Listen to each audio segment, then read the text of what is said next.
اهلا بيكم على قناة البورصاجي. النهاردة انا هتكلم عن مشكلة بتواجه معظم المتداولين. بصراحة الفيديو ده انا عامله علشان اتكلم عن المشكلة دي، واتكلم عن حلها بموديل او بنموذج ممكن تعمله في التريدنج يحل لك المشكلة دي. المشكلة دي هي مشكلة الاستمرارية.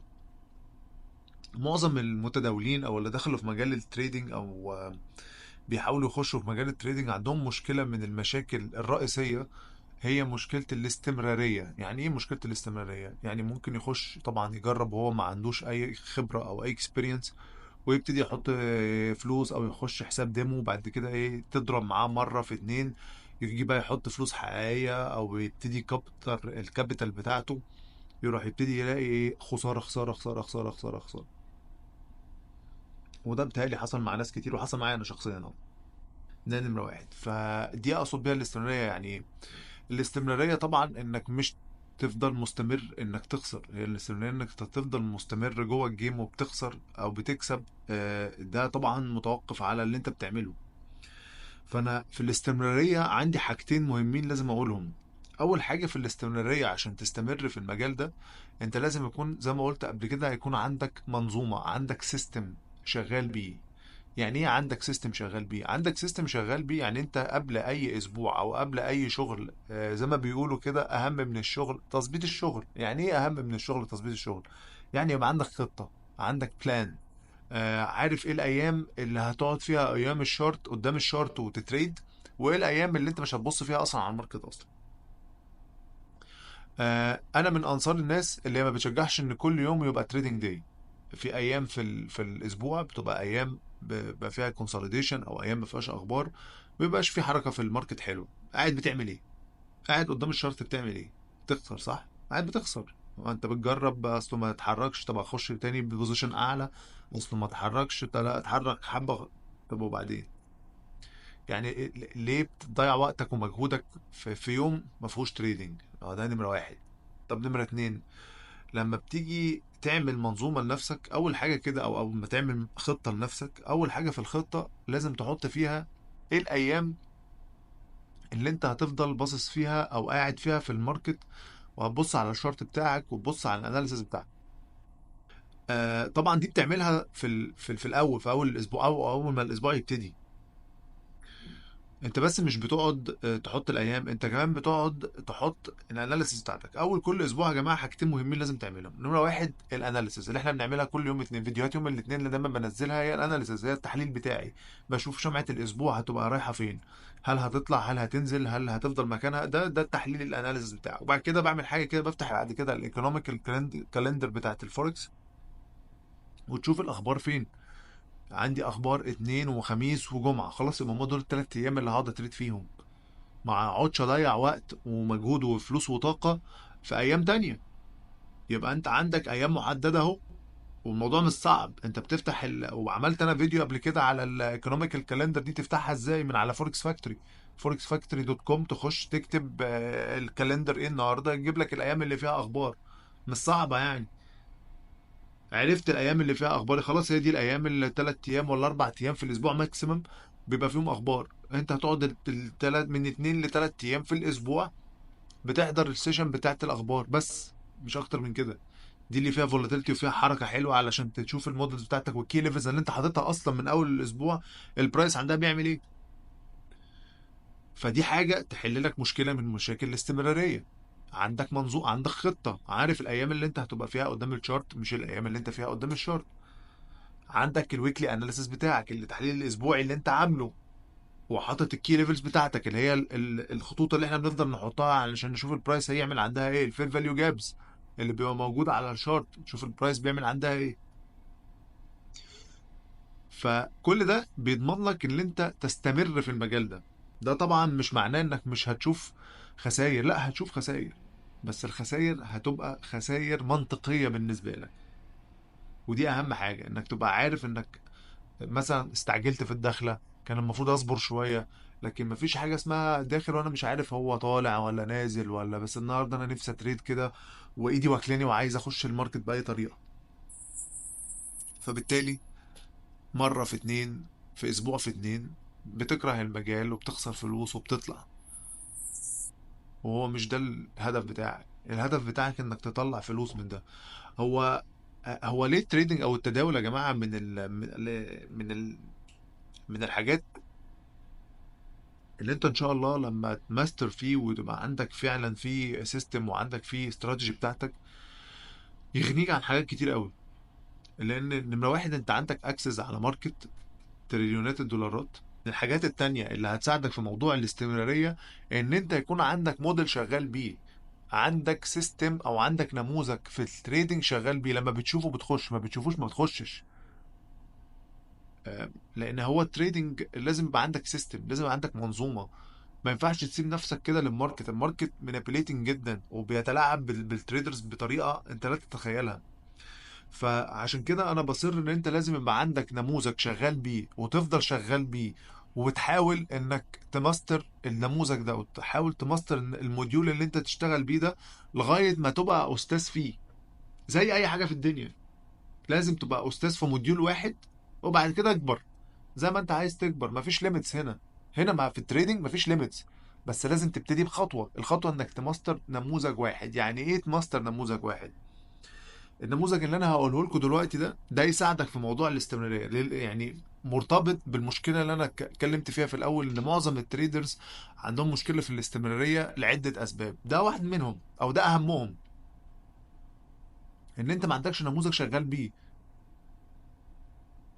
النموذج النهارده اللي انا اشتغلت بيه، انا اتكلمت فيه كذا مره واتكلمت فيه اكتر من فيديو، بس هتكلم فيه تاني علشان الناس لازم تعرف ان النموذج ده لو قعدت تشتغل بيه وقعدت تركز عليه وقعدت تقعد تعمل عليه باك تيست، ده يخليك تضمن انك تفضل مستمر في المجال ومستمر انك تطلع فلوس من المجال ده.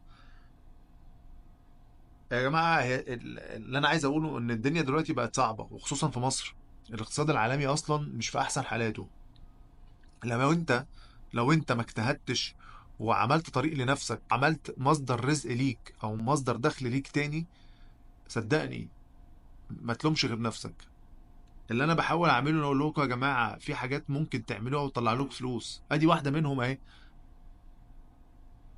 محتاج تعمل ايه؟ محتاج تعمل واحد اتنين تلاته. طب بعد ما هو كل حاجه بتاخد وقتها. يعني ما تعتقدش ان انت في يوم وليله في شهرين ثلاثه هتبقى بتطلع فلوس من التريدنج والدنيا حلوه معاك وماشي باستمراريه قويه. مفيش الكلام ده. لازم تاخد وقتك. لازم تاخد وقتك انك تماستر نموذج معين تشتغل بيه. لازم تاخد وقتك انك تعمل التحليل الاسبوعي بتاعك. لازم تاخد وقتك تعرف ايه الايام اللي انت هتبقى قاعد فيها قدام الماركت وايه الايام اللي انت ما بتبقاش قاعد فيها. كل ده بياخد وقت ومجهود، علشان بعد كده لما تطلع فلوس من التريدنج تبقى عارف ان انت عملت مجهود وحطيت مجهود وتركيز وطاقة علشان تكسب الفلوس دي. لو انت هتعتمد على المؤامرة او يلا سل ويلا باي، صدقني هتظبط معاك مرة وعشرة لا، وبتجربها مليون مرة.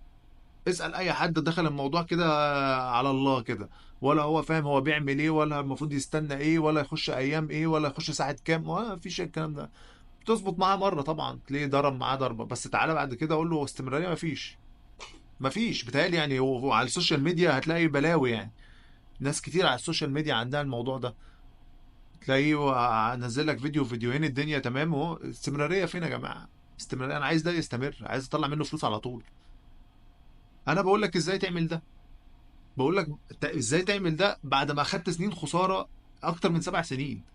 انت متخيل؟ يعني انا جايب لك واحد في الدنيا جه دخل في مجال قعد 7 سنين شاف الوحش منه بس، فجاي يقول لك خلي بالك واحد اتنين تلاته. فبتهيألي ان انت المفروض تسمع. لو انا جاي حد بيقول لي الكلمتين دول هسمع. لو انا مهتم بالموضوع ده ومهتم فعلا ان انا اعمل مصدر رزق ليا، لا هسمع. هسمع واسمع كلامه. لا اي حد سابق عني في اي حاجه هسمع له، وانا احكم بعد كده بقى. اقعد انا بقى مع نفسي اشوف الكلام ده صح ولا الكلام ده غلط. فالموديل او النموذج اللي انا هتكلم بيه النهارده سهل وبسيط، وعايزك تحفظه معايا او تفهم انا بدور على ايه. ده طبعا على ده الشارت بتاع الناسداك. انا طبعا داخل على 1 مينت، بس عشان عايز اوريك ان على 1 مينت انت ممكن تعمل الموديل ده وتطلع منه فلوس كويسه جدا. جاست انك تركز في كام حاجه معينه. اول حاجه، فاكر انا قلت لكم قبل كده انك بتستنى لما يحصل اي هانت للليكويديتي. انت عندك هنا almost 2 equal high. زي ما انت شايف هنا. تستنى التو ايكوال هاي ان البرايس يطلع يهنت الناس اللي حاطه الستوب لوز بتاعها هنا. حلو. وبعدين تستنى تشوف البرايس هل عايز عنده النيه انه يكمل ولا يعمل لك ديسبيسمنت. ديسبيسمنت دي يعني ايه يا جماعه؟ عشان بس الناس، لا، حد كذا كذا حد سالني يعني ايه ديسبيسمنت. ديسبيسمنت اللي انت شايفه ده، عارف لما يجي حد ينط في حمام سباحه مثلا، تشوف الميه وهي بتخرج كده بره البول، هو ده. كأن البرايس بينط في حمام السباحه. شايفين الاجريسيف، او شايفين البرايس بيتحرك بخشوميه ازاي؟ هو ده اللي انا بستناه. بشوف ان البرايس او السعر نزل نازله كسر لي بيها ماركت ستراكشر. خلي بالك دي ماركت، دي كسره ماركت ستراكشر، يعني دي سوينج. دي سوينج. شوف اول ما كسر دي حتى لو بوانتك بببايه واحده كده كسر لي ماركت ستراكشر. حلو. انا هنا بقى بعمل ايه؟ اول ما ينزل هنا ويكسر لي الماركت ستراكشر ده، انا عيني ان هو يعمل ريتريسمنت تاني هنا، يعمل عدد تصحيح في فير فاليو جاب من هنا، من اول الخط ده او من فوقه. بتخش من الفير فاليو جاب دي،